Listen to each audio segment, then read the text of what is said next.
Hello, everyone, and welcome to Let's Talk Insurance with the Janet Smart Agency. I'm your host today, Lauren Guerin with Farmers Insurance. Today, Janet and I are going to talk about collectibles. Janet, my husband, is a collector of a lot of hunting and fishing items, guns in particular. Yeah. So what does coverage look like for those types of items?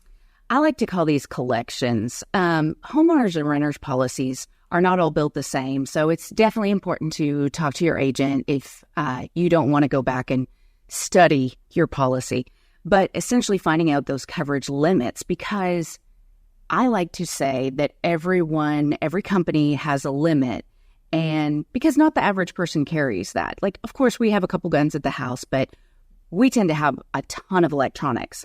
And so if I need to increase that limit because of all the electronics that my husband has collected and continues to grow in our house, I need to make sure my policy covers all of those, because lightning strikes electronics, that's a real thing. But some people have jewelry, for instance, and they just assume I've got a ton of jewelry. I'm covered because it says in personal property, I have all this coverage.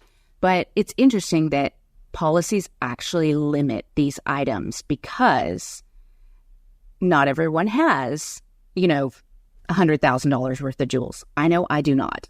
So me, I don't have a coin collection. I don't have a stamp collection. I certainly don't have fine china, but some people do. And when they have these items, it's important that they are listed on the policy so that if something were to happen, that there would be coverage. So that is really where I would say to start out. I like to say that when speaking to potential customers that first time, they don't really share that information. That's not a, hey, how are you? I have $6,000 worth of guns in my home. That doesn't come out like that. So it's really normal for someone to be very private about what they have at their house. Well, sure. You don't want to advertise it. So when you said, they need to list them, is that literally every single item, or do they need to say, I have this much worth of a collectible? What do they need to exactly tell you? That's a very good point. So serial numbers are awesome, especially with electronics. But in the event of a theft, because that's really what we're most concerned about, there are fire and things like that, but serial numbers, the value of the gun. And so, for instance, our farmers' policies have certain limits on an individual item.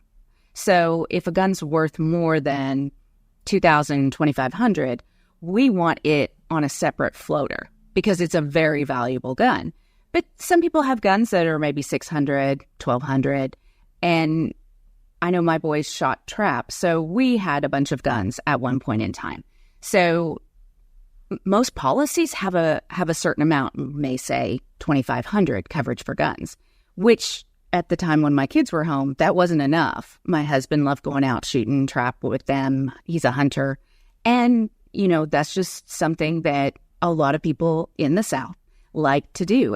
It's hunting, fishing, and it's also a pleasure sport. So get pictures, things like that.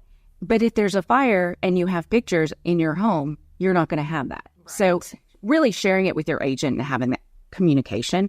A more detailed list absolutely is what you really need. Yeah. I know my husband has a few baseball cards that he has kept over the years. I don't know if they're worth anything. I may need to sell them if they are, but he would never even realize because he keeps them stored away. Right. And we don't do anything with them. But those are things that he wouldn't think of if we had a fire. He wouldn't think, oh, we had some baseball cards, we need to put those down.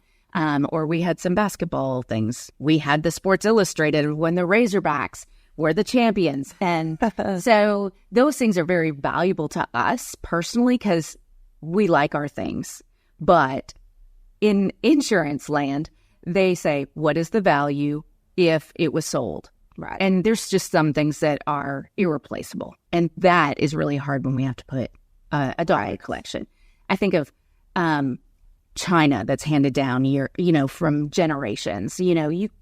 If you had to say, well, it was worth this because it's this old in a set and things like that, it is really hard. So photos are valuable to make sure your agent has. Same thing with jewelry, receipts, definitely appraisals.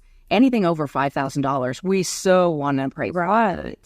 A receipt will do, but honestly, over years, it can increase in value. So bearing down and having those reviews are really important. Difficult times remind me to take stock of what's most important. That's why I'm here for you and your family to discuss your insurance options and help you select coverage. With over 14 years of experience as a Farmers agent, I take pride in being able to help you protect the things that matter most. Call me, Janet Smart, at 870-793-5757 to learn more. Underwritten by Farmers Truck Fire Insurance Exchanges and Affiliates. Products not available in every state. One other thing that people don't think about.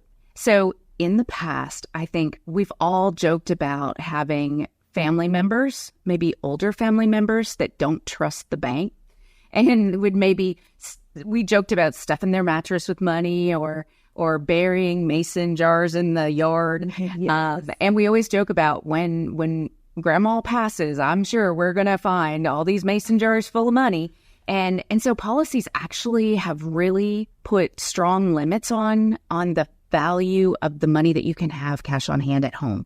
So let's say your house does burn down and you thought a fireproof lockbox that, maybe had $1,000 in it. The problem is over the years, they weren't able to say, yeah, you really did have $1,000. They were paying out claims because they didn't have things in place to put limits. So this is really why this has been put in place, not only with cash, but guns and jewelry, etc., because people have maybe flubbed a little bit or maybe added maybe some extra coverage, or insurance companies like, yeah, we just don't believe that. There's no way to prove it. And so cash on hand may be limited to $500, $1,000. So I heard on the news this morning that Oprah likes to travel with $10,000. We would not cover her for losing $10,000 traveling abroad. Oh, wow. Well, that makes sense. So I guess we all need to go use a deposit box at the bank. It's really a good idea. And I know that it's nice to have a little cash on hand in case something weird happens. Just know insurance will not give that back to you if your house is broken into and it's stolen. Putting the money in the freezer. I've heard people do that.